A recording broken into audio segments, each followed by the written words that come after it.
everything every day. The money for the housing fund, because one, the Ministry of Housing has no capacity to absorb those funds. The PS was saying they have made 2 billion shillings. Why are we deducting people money from the payslip to keep it in the bank? It's very insensitive. We started a levy fund without an infrastructure to absorb the money. The Ministry of Housing, the State Department of House has no capacity to absorb those funds.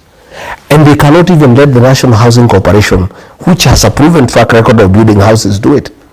This money, more than 100 billion that has been collected from workers and from payslip holders, there is a bank that the people in power bought. Which bank?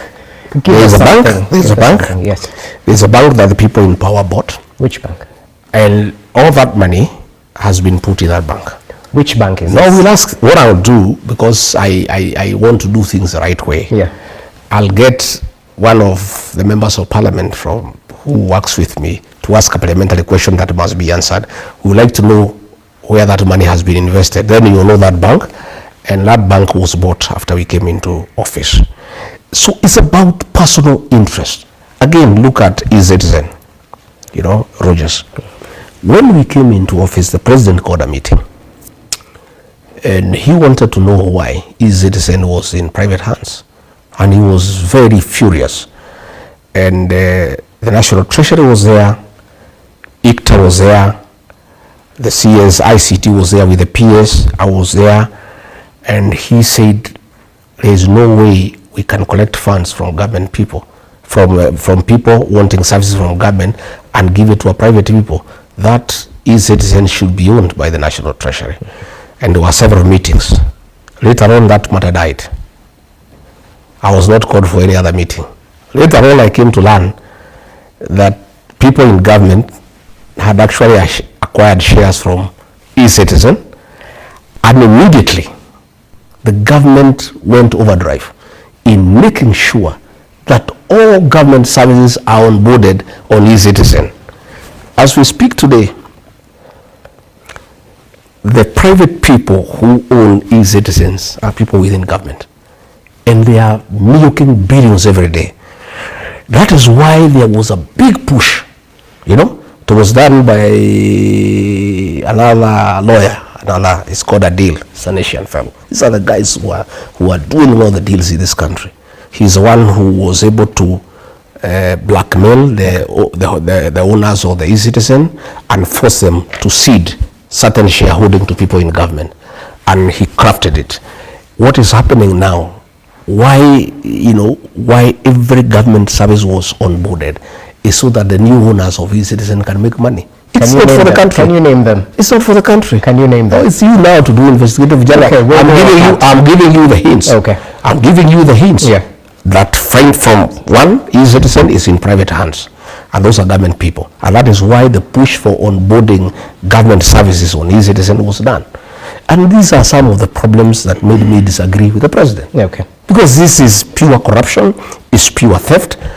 He called a meeting and said eCitizen cannot be in private hands. I only came to realize it was a strategy to get to know who owns eCitizen so that people can grab it. Well noted. In a minute or so, because we're pressed of time, now that you said Parliament is captured, there's an ongoing debate about majority, minority. Is this a circus from your point of view? It's a circus, doesn't matter. There is no distinction in majority and minority. They are one and the same thing. It doesn't matter. Ichogwa can exchange the seat with the Judet or the other way. It's still the same thing. They are birds of the same fella. Okay, yeah. That's one of the questions from our viewers. Yet another one. They say you're part and parcel of the government that a section of Kenyans are against. Looking at the issues Gen Z were fighting for, good governance, end of corruption, tribalism, and all that. Why would Kenyans trust you this time round, considering you misled them in 2022? Well, when I misled them, when I went to government, I realized what I believed in is not what I got. The person I believed is a good leader I found is not the case. Okay. I disagreed with him and he kicked me out of government. The very fact that I was kicked out of government for refusing to ills against the people of Kenya cleanses me before the people of Kenya. Okay. And I started talking when I was in office. I did not speak when I left office. When I called a press conference on the 26th of June in Mombasa, I talked against abduction and extrajudicial killing. I was still deputy president. Can you name these abductors? When you seem to know more than we do. Name these abductors. What building were they using? Because you drop hints. No. I said in that press conference, the abductions were being done by the National Intelligence Service. I said so. What building? The buildings are there. Which one? You know, what I didn't want, there are some safe houses. One safe house is in Westlands by Nice. Another one is in Mwiki. Another one is in Lavington.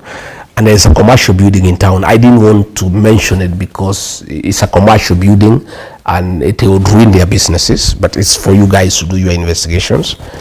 But even Justin Muturi, when his son was abducted, Kindiki was taking me in circles. Kome was taking me in circles. Nurudini was taking me into circles. Amin was taking me in circles. He complained to me the president was out of town. I called all these people, they were also taking me into circles. Okay. And we did agree with him, he faces the president. And he faces the president, and he has a president. If somebody disappears in Kenya in police hands, you go to court and file what you call a habeas corpus. A habeas corpus is filed against the Attorney General to produce that person in court, dead or alive. So Muturi asked me, since I am the father of this young boy, I'm supposed to file a habeas corpus against the Attorney General. I'm the Attorney General. What happens? So I advised him to go and face the president. He faced the president. Yeah. The president called Nurdin Haji. The man was released. So it is clear who abducts people.